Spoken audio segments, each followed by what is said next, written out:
Hello and welcome to all our viewers in Nigeria and around the world to News Cycle on Global Television, coming to you live from the nation's capital, Abuja. I am Jumai Manson. Now, quick reminder that Global Television is on DSTV channel 365 and Star Times channel 276. Now, the news in full.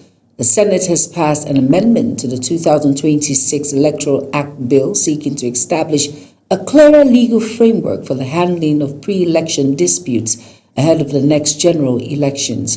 The bill was passed during the plenary following the presentation and consideration of a report by the Senate Committee on the Independent National Electoral Commission chaired by Simon Lalong. The proposed legislation amends Section 29 of the Electoral Act and introduces a new Section 29A aimed at addressing lingering jurisdictional disputes in the adjudication of the pre-election matters. The Senate has reconsidered controversial amendments to its Standing Order 2026, following concerns by lawmakers that some of the provisions were inconsistent with the 1999 Constitution. The reversal came barely days after the upper chamber amended portions of its rules, a move that had triggered controversy and sharp exchanges among senators. It, however, drew sharp rebuke from the senator representing Edo North, Adams Oshomole, as he called on Senate President Godswill Akpabio to resign from office. The Senate has passed the 2026 Statutory Appropriation Bill for the Federal Capital Territory, FCT, approving total expenditure of 2.285 trillion naira for the administration and development of the nation's capital. The passage followed the presentation and consideration of a harmonized report of the Senate and House of Representatives Committee on the Federal Capital Territory during plenary in Abuja. And the report was presented by Austin Akobondo, Vice Chairman of the Senate Committee on FCT, on behalf of Committee Chairman Ibrahim Umar. The federal government has pledged continued support for reforms aimed at making national examinations more affordable, transparent, and globally competitive as part of efforts to strengthen Nigeria's education system and human capital development. Vice President Kashim Shettima stated this in Abuja at the 25th anniversary of the National Examinations Council, NECO. The Vice President emphasized the importance of credible assessment systems in shaping the future of Nigerian youths. Meanwhile, the federal government has announced that the National Examination Council will begin conducting computer-based examinations this year as part of efforts to tackle examination malpractice and modernize the country's assessment system. Minister of Education Dr. Tunji Alausa disclosed this during NECO's 25th anniversary celebration held in Abuja.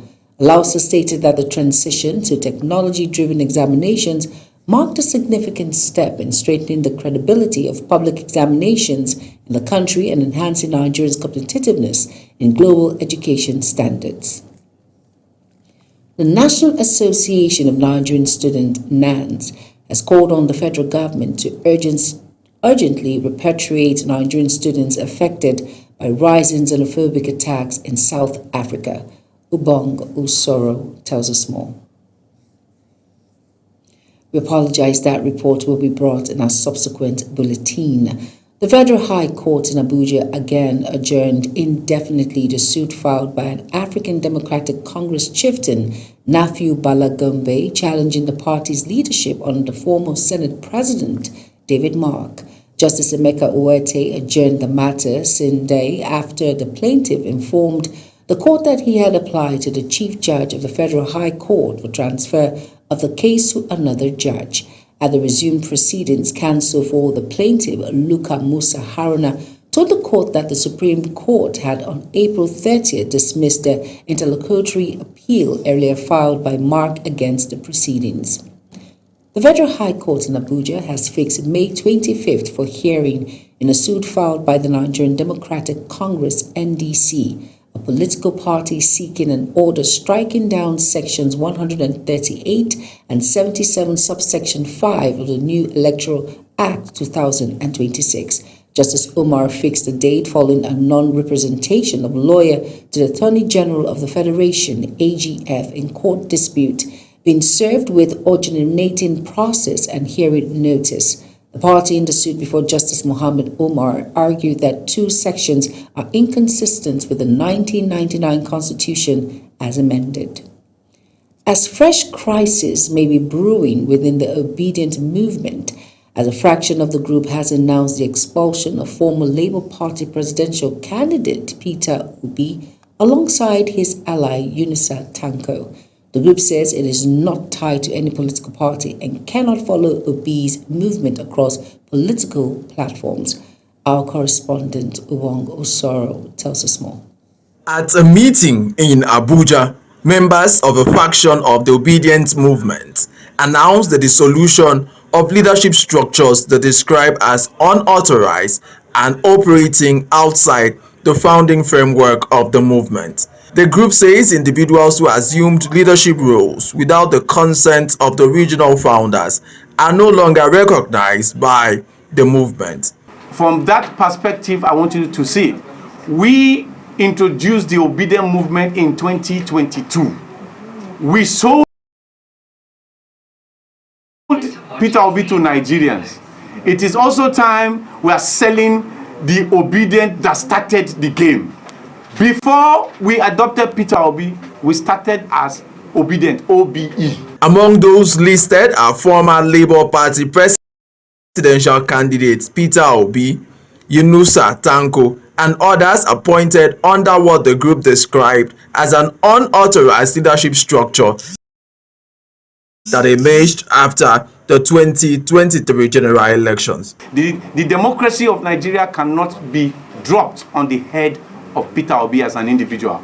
God forbid, what if Peter Obi sleeps and never wakes up? Are you telling us that the Nigeria that is possible is dead? No! A movement cannot be about one person. The movement of the obedient people is about a Nigeria that is possible. So we are trying to push that narrative, and I want all blind political loyalists in the Nigerian space to understand that blind loyalty in politics cannot help Nigeria provide good governance, quality leadership, and the respect for the rule of law. He added that the Obedient movement worldwide is not a platform for personal political advancement, nor is it an instrument to be controlled by an individual or group for private gains. The faction insists that the movement remains people-driven and has called on members, institutions, and security agencies to recognize what it described as a newly restructured leadership of the group. Ubong Osoro, Global TV News. The National Association of Nigerian Students, NANS, has called on the federal government to urgently repatriate Nigerian students affected by rising xenophobic attacks in South Africa. Ubong Osoro tells us more. At a protest in Abuja, the students' body said the safety and welfare of Nigerian students abroad must remain a top priority, warning that continuous attacks, discrimination, and harassment against Nigerians are becoming alarming.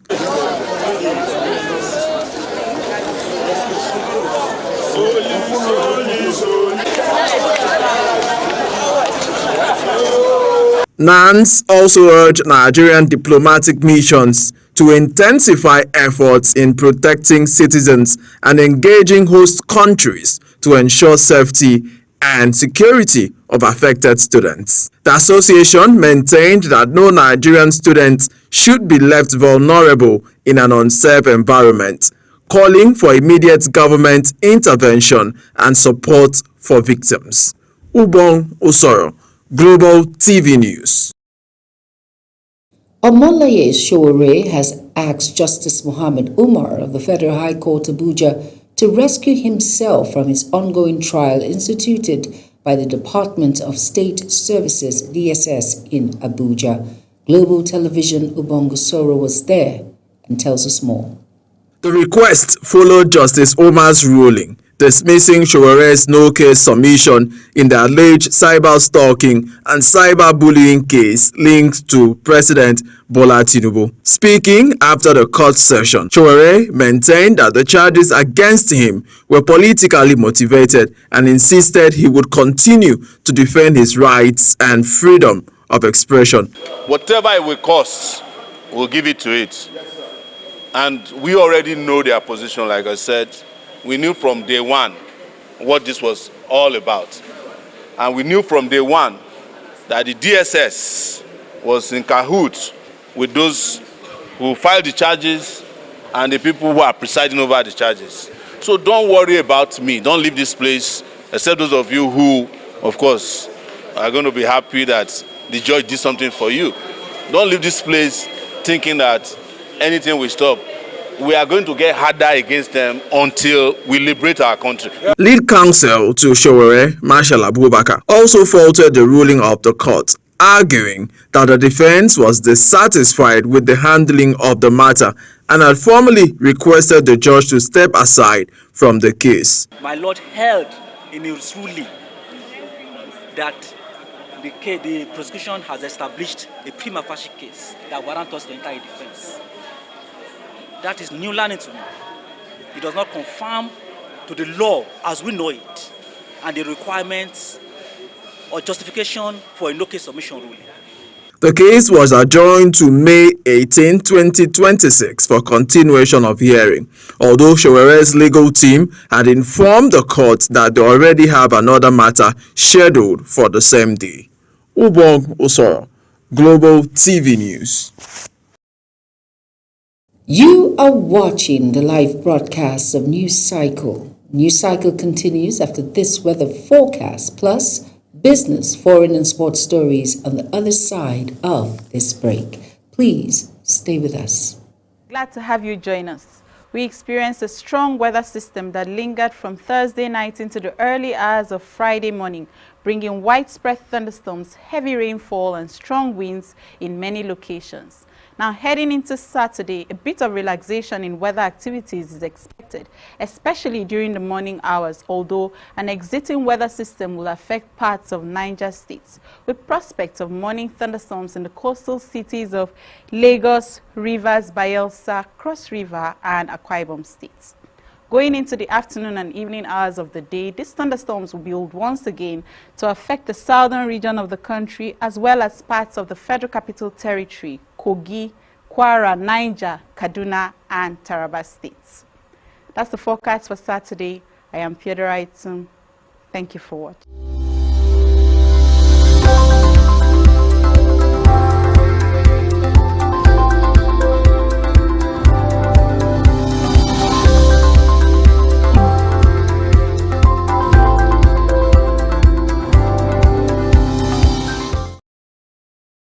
You're welcome back, and if you're just tuning in, this is News Cycle on Global Television. Thank you for staying with us. In business now, the Nigerian Revenue Service, NRS, has announced the extension of its operations to Saturday as part of efforts to support taxpayers using its newly launched tax administration platform, Rev 360. Disclosure was contained in a statement signed by the executive chairman of the service, Dr. Zosh Adedeji, and posted on the agency's official X handle.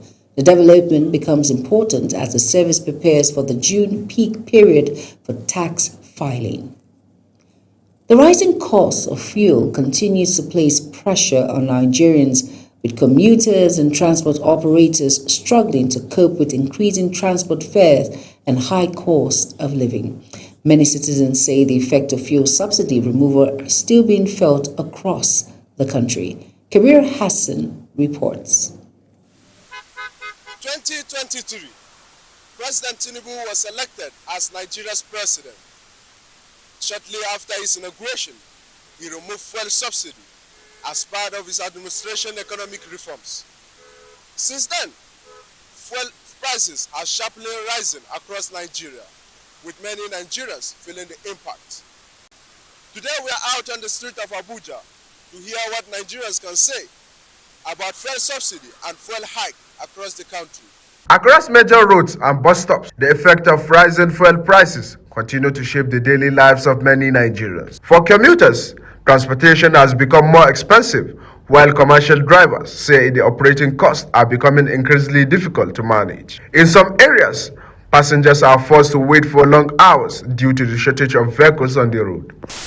The high price of fuel in Nigeria is causing a lot of havoc. The challenges of this fuel is caused by certain elements in this country who feel that things should not be done right. A lot of challenges. Like before now, I used to pay from here to Maraba 500 at most, but now it's almost 1,012. Transport operators say beyond the high cost of fuel, the country's refining challenge have continued to contribute to the situation. Many believe local refining could help reduce dependency on imported petroleum products and ease the burden on citizens. My income as a driver has reduced because some passengers refuse to pay according to the price of fuel. You get more, but when you buy fuel, you discover that there is nothing left for you. Trip has all these capacities with all the money the president is borrowing, and yet they cannot fix the refineries for us to have our fuel. Then it is rather unfortunate, but people are suffering. The economy is very hard and very bad. The purchasing power is not there. So, and the little one you have, I use it to come to town to look for your daily bread. You spend it. Some Nigerians are calling for stronger economic reforms and measures to cushion the hardship caused by rising prices. We have 3 refineries in Nigeria, no one is working. Had they been there working, I don't think this fuel will go to this length. Solution is number 1, let's have a leader that is competent and sound upstairs. We're in a generation where we don't need people who don't understand systems, how systems operate. I think they should make provision to reduce the price, and they can if there's no way for them to reduce the price, they can provide buses that will be charging us at a lower price, please. As Nigeria continue to adjust the realities of fuel subsidy removal, many are calling for lasting solutions to ease the burden on citizens. The debate over fuel pricing and its impacts on the economy remains ongoing. Kabir Hassan, Global TV News. In Nigeria today, having just one source of income is no longer enough for many young people.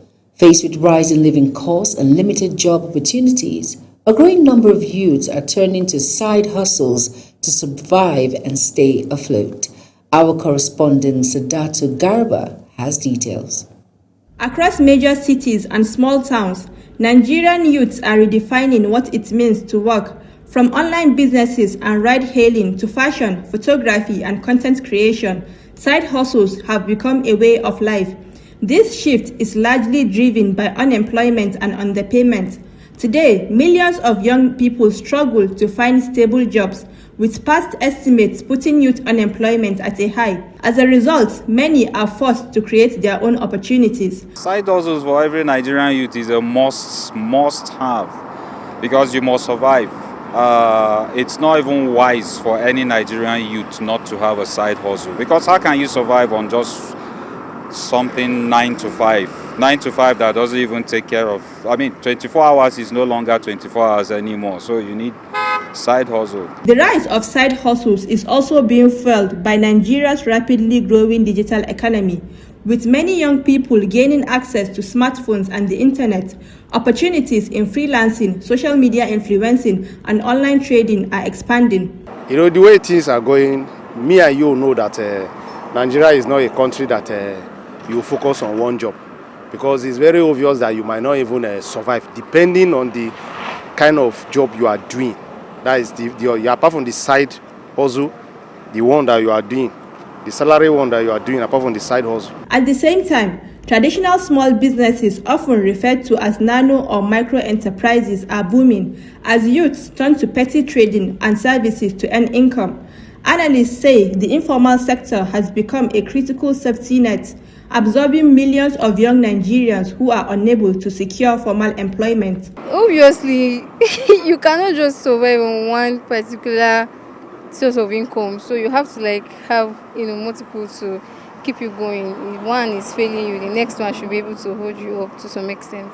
Despite the challenges, the hustle culture continues to grow. For many Nigerian youths, it is no longer just about ambition but survival. As Nigeria's youth population continues to expand, the rise of side hustles reflects both resilience and the urgent need for economic opportunities. For now, millions of young Nigerians will keep hustling, not just to get ahead, but to get by. Saadatu Garba, Global TV News.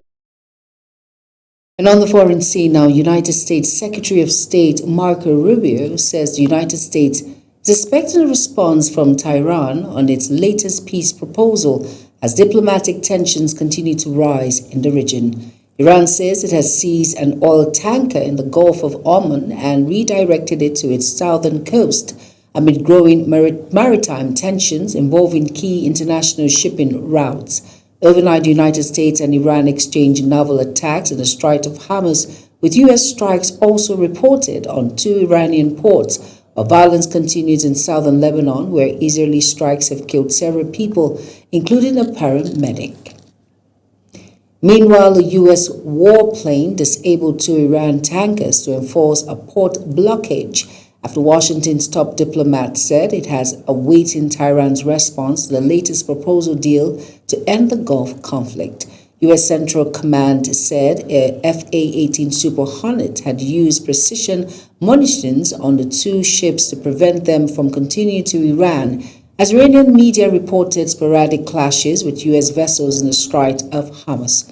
The latest incident comes after an overnight exchange of fire that triggered fears of a breakdown in the Gulf ceasefire, and after U.S. Secretary of State Marco Rubio told reporters in Rome that Washington hoped to receive Tehran's answer to the U.S. proposal later. The Director General of the World Health Organization says he experienced sleepless nights as authorities coordinated the evacuation of patients from a cruise ship linked to a deadly hantavirus outbreak. The vessel MV Honduras remains at the center of growing international health concerns after multiple infections and deaths were recorded on board. Mukhtar Qasim has the rest of the story.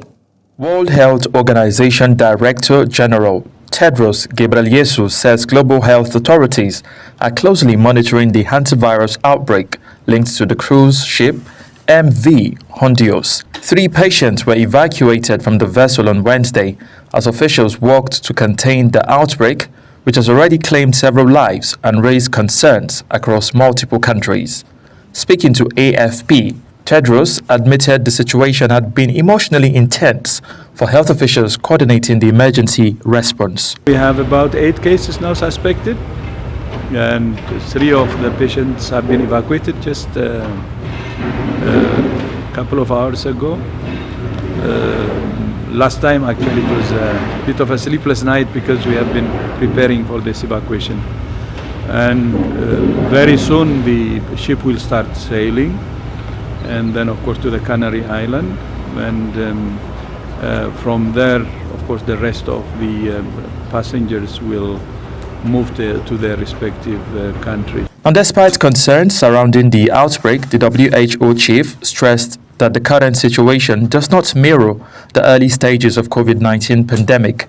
He explained that health authorities believe the overall global threats remain limited even as investigations continue into the strain linked to the ship. So far, the risk to the rest of the world is low, and we're trying to do our best.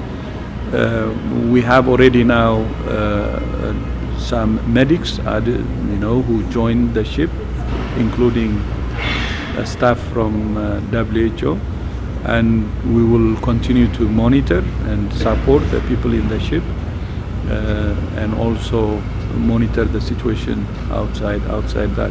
The Dutch-flagged cruise ship remains under close monitoring as international health agencies continue tracing passengers and assessing possible human-to-human transmission of the virus. Hantavirus is typically linked to exposure to infected rodent droppings, though some strains have shown limited human transmission under specific conditions. Mukhtar Qasim, Global TV News.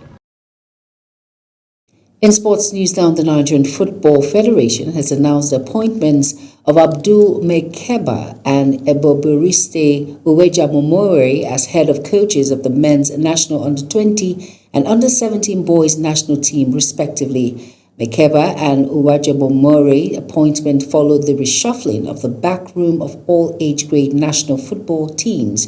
Mekeba, who has managed several of Nigeria's prestigious clubs, has also previously coached the under-17 boys national team known as Golden Eaglets.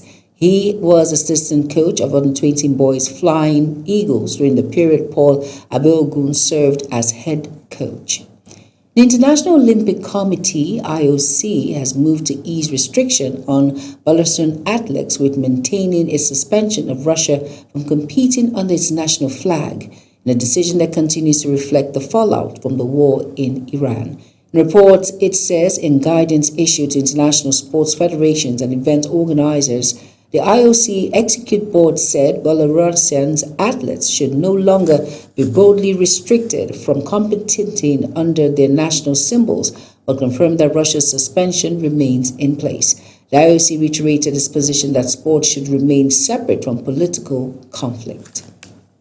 Now that's it on News Cycle. A quick reminder that Global TV is on DSTV channel 365 and Star Times channel 276. Now kindly follow us across all social media platforms now showing on your screen by using @Global TV NG.